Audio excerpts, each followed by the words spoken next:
Hey, so start a little bit early today because the grandson had to go to the hospital again last night. He's the grandson that had the brain surgery, and he had to go to the hospital last night. And even though he's doing fine, I still want to go over and see him this morning. So today's meal one consists of a mushroom type of a dish with onions and peppers, which I have right here. And I've already started the sauteing here because I'm going to try to move this along today. So anyway, I sauteed my peppers and my onions just until they're softened. You're not trying to overcook them. I want to tell you guys a couple things about mushrooms. First of all, please save all your stems for the things that we're going to be making with stems and ends. Okay?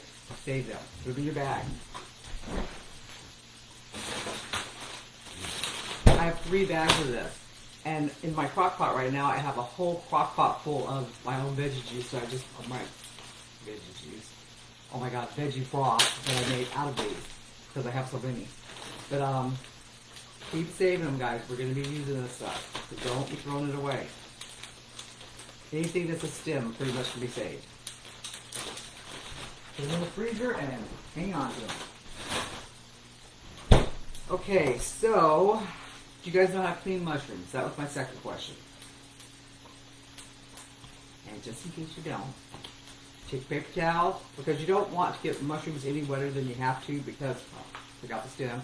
If you get them any wetter than you really need to, they just do weird things. You want them to be able to soak up the flavors from the foods that you're putting them in. So you just wipe them off with this. Unless you're going to eat them raw. Okay, that's my caveat. If you're going to eat them raw, wash the crap out of them. Soak them in the vinegar water. And have I already told you guys about soaking things in vinegar water? That's the best way to clean your vegetables, fruits, all that stuff. You get yourself a tub full of cold water and a couple capfuls of vinegar. Let them soak for, depends on what it is, but 5, 10, 15 minutes. Okay, so if you look on the paper towel, you can see all the dirt stuff. See it? That's how you clean your mushrooms. Okay, alright, so this is cooked enough for me. It's not like overcooked. The onions are slightly translucent at this point. Throwing the mushrooms in here with it. You do not have to cut these mushrooms fancy. We've talked about this in our last group. You can take them in your hand and just smash them up like this. Or you can take the time to slice them. I sliced them this morning because I was standing here talking to my husband while I was doing this, and I had time to do it. But normally I just smash them all up with my hands. Okay, I'm trying something new today. This is the day that everybody loved last time. This is our cabbage lasagna. Everybody loved this. I didn't like the way my lasagna was cut last time, so I'm actually going to use one of my Christmas present chef knives. Big old knife here. I'm going to try to square my cabbage off. So this is new for me. I've never done this, so we're going to see how this works. Cut off the bottom of it. Okay. So, how am I going to do this? I'm going to cut down this side. Cut down this side.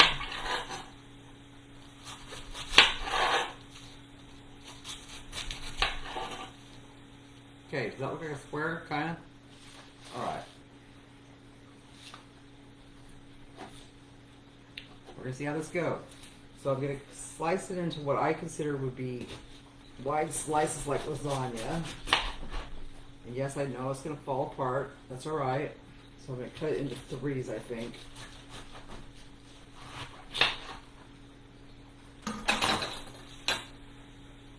Because we're going to be layering the cabbage like we would noodles. So right off the bat, I have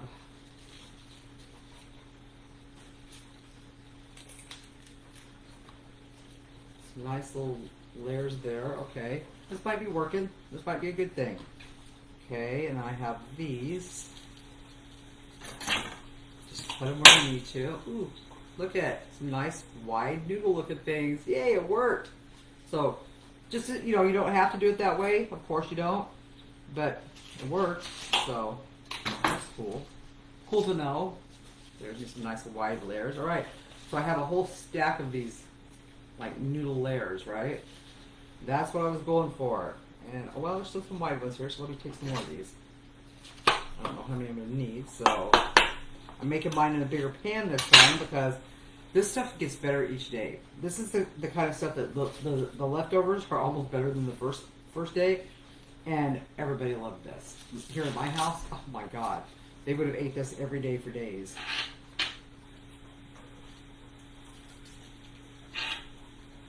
Okay, so my best layers came out of the middle here.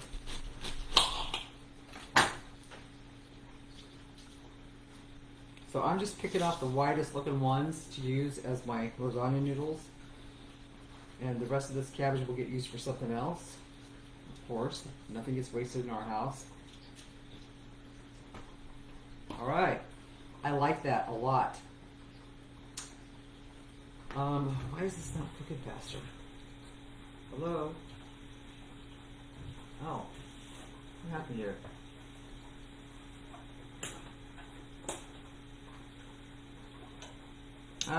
So this thing automatically shuts itself down when it thinks it's cooking too fast.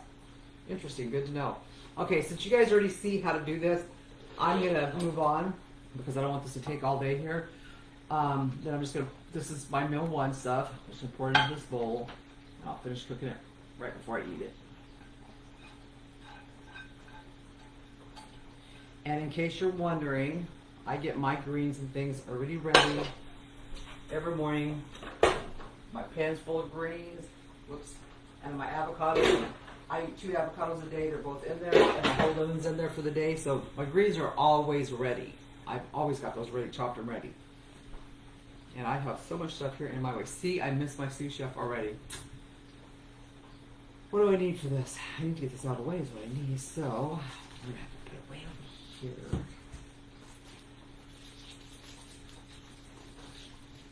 All right.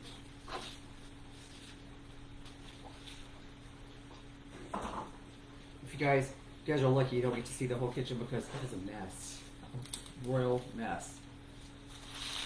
All right. Okay, there we go. All right, so there's the layer of my cabbage. So next I'm going to be normally making that. I want to show you guys how to make one of my very favorite tasty things that goes so well in the different dishes, but it also makes a great topping for your bread. And you guys get your bread today if you want it. You get to have bread today with your meal one or meal two. You can have it with either one if you want it. I don't personally want any of that today, so I don't eat the toast points every day. Some people do. Okay, so I'm using a dab of butter, vegan butter. Okay, and I'm using a scoop of my minced up garlic. That's another thing, I don't know if I told you guys that. Every single morning I get up and I take 5 or 6 big cloves or 7 or 8 small cloves. I smash them, I mince them, and I just let them set to use in different things throughout the days. Garlic is very good for you, but it's even better for you if you smash it, mince it, and let the chemicals become potent in it. So that's what I do, how I do my garlic. This garlic here has got a very special purpose today.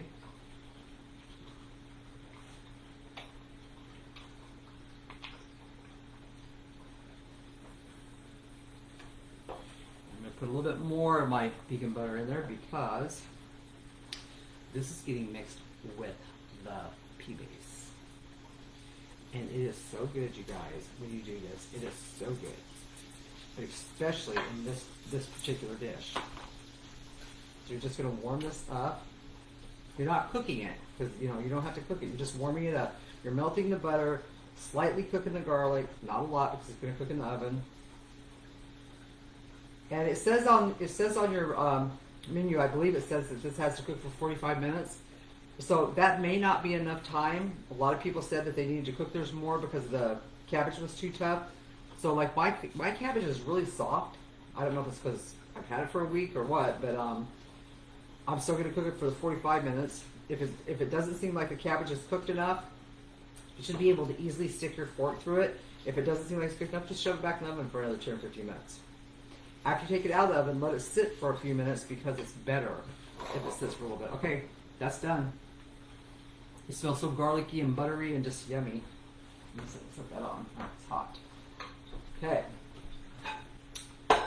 Now, for your TVP today, you were supposed to use Oh my God.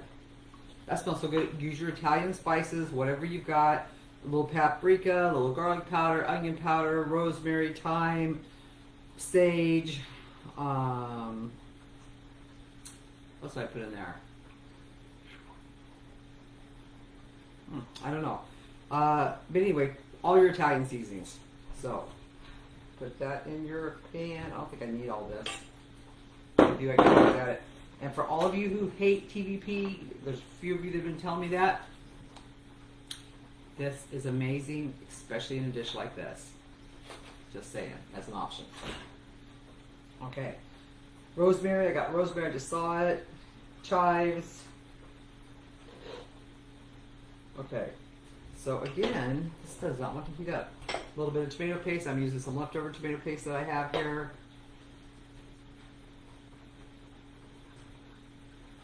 Last time I made this in a little round casserole thingy, but this time I'm making a little bit bigger of a batch. This is diced tomatoes, just cheap little diced tomatoes. Doesn't have to be anything fancy. I'm going to use all those, but definitely need them all. I know I seem a little distracted. I get a little distracted when my grandson's not feeling well or when there's something going on with me. Yes, I have 23 grandkids, but he's the first one that's ever had to have a major surgery, and it was a brain bleed, and it was very scary. And it's still scary because he's in recovery, but they told us that it could start bleeding again at any time. So it's kind of nerve-wracking, especially when he's having headaches and his eyes are hurting. We went outside to do yard work after the show yesterday, and his eyes were hurting, his head was hurting, his ear was hurting, and I just kind of panicked and called his mom and said, nope, I think he needs to go to the hospital. So poor kid spent all night last night at the hospital. Probably not very happy with Grandma today, but didn't pay to scare me, because once I get scared, man. Okay, so all we're really doing is heating this up. You're not cooking it. You're just heating it through and letting those spices get cooked. Remember we talked about that yesterday. If you don't cook your spices down, cook them off.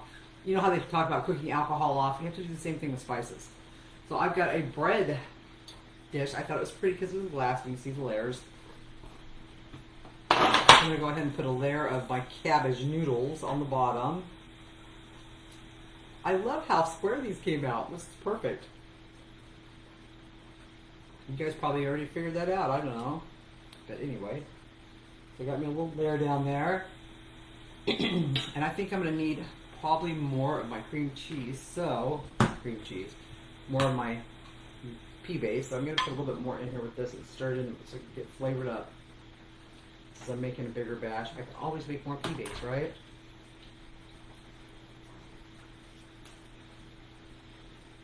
I love the smell of this. It's garlicky, it's buttery, it's umami. It's just umami, right? You know, it means it has lots of flavor. Okay. It just smells so good.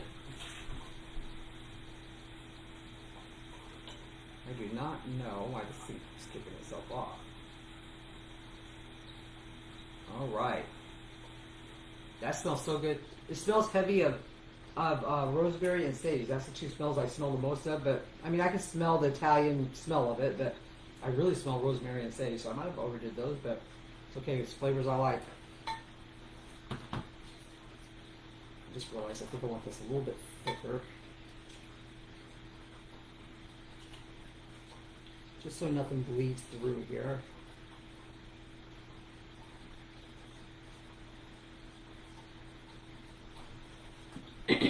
Okay, so we're just going to layer this up.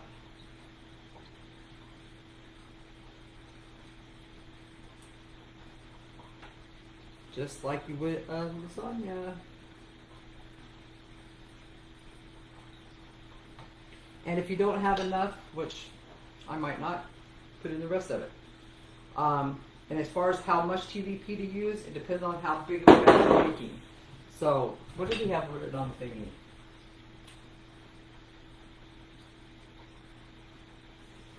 It does not say. So, I used a full cup of this TVP. That's how much this was. TVP, I used a whole cup. I don't know why I didn't put that on the menu.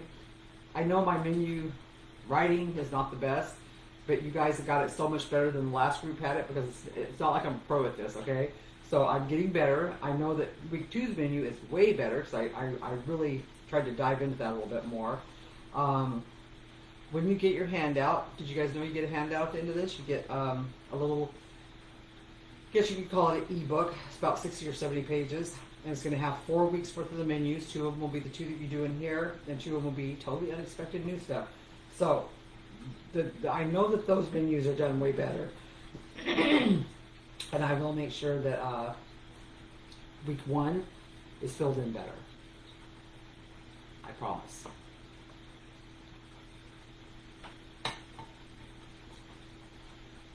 Okay. So get your first layer here nice and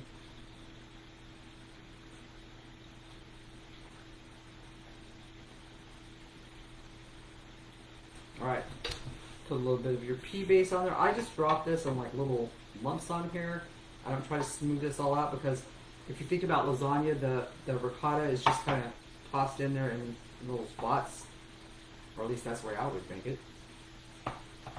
Okay, so put your ricotta in there. Put your next layer in there.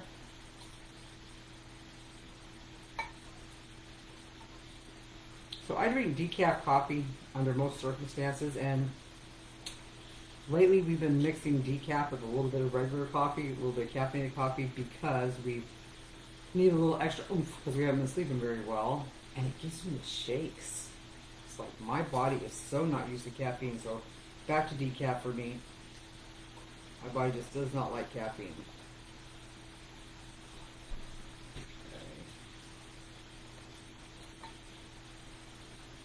And if there's any of you guys out there thinking, ugh, cabbage for noodles, I'm telling you, it's going to be so good. It really, really, really is good. Alright. Alright, now you're wanting to come on high, huh? Okay. Okay, so get your next layer going.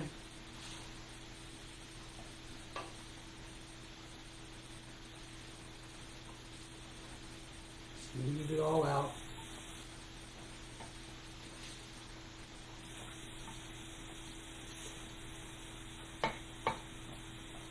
Another thing that you can do with your pea base if you want to is mix it with nooch and whip it up with some milk, some plant milk, because that will make a nice creamy mix that you can pour over the top if you want to. I've done that before too. I might even do that today because it looks like I'm going to have to make more pea base anyway.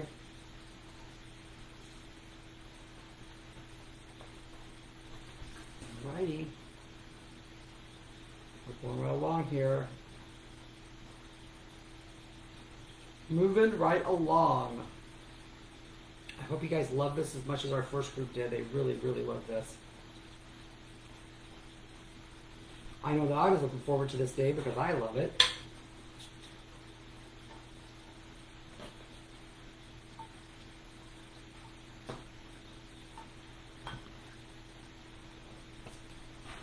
Oh, I need another piece here.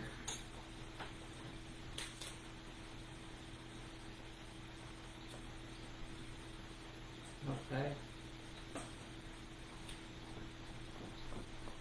Righty, that's it. That's the last layer.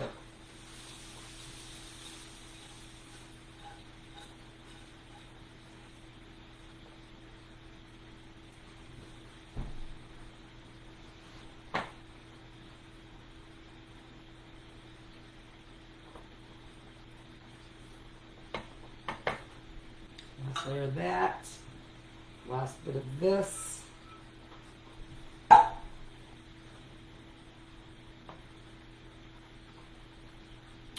Okay, let me show you what I was talking about if you want to do what I just said about the nooch layer.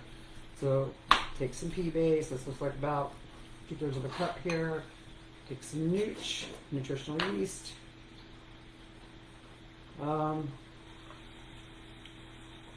That's probably about 3 tablespoons. I'll get some milk. Oh no! I'm gonna buy pea milk today. Where's my, hold on, let me get my little mini blender.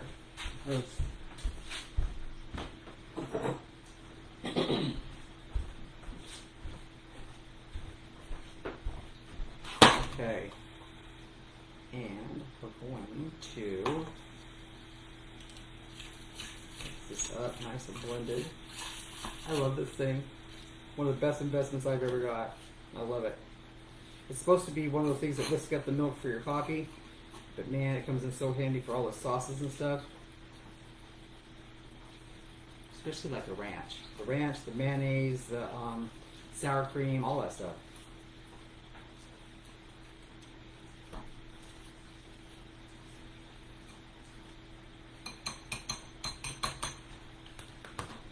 I want this a little bit runnier, so let me see what other plant milk's hiding up here. I want soy milk. West soy. Oh, you know what? That's what I'm gonna make my next batch of base out of. So I got a couple of these. You can get these at Walmart here for like $2.99 sometimes. And whenever they go on sale for that, I'll get like 6 of them. My grandson was laughing at me. He says, "Grandma, why do you buy so much?" When you buy, I bought 8 packs of the Impossible Meat when he was with me, and I'm using about another tablespoon of this. And I said, the reason I buy so much is because when it's this price, I'm saving money. Like 4 of them are practically free, so I'm always stocked up that way. I don't run out of stuff that way. I always have a backup can or bottle of whatever to go with whatever I'm running out of. All right, so we got this nice, loose, and actually you could even make it a little bit looser since we're pouring it over this. And whatever's left can be used for other things. You can make a complete cheese sauce out of it and use it in other dishes. Oh yeah, that's perfect. Okay, let's put this in here to cover this.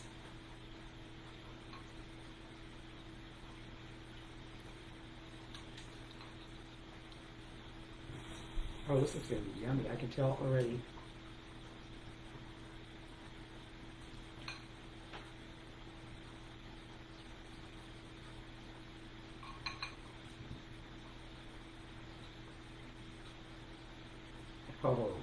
Oh, goodness. Going in the oven on 350 for at least 45 minutes. We're done with day 3. Hope you guys enjoy it. Okay? Talk to you in a little bit in the next video. Bye.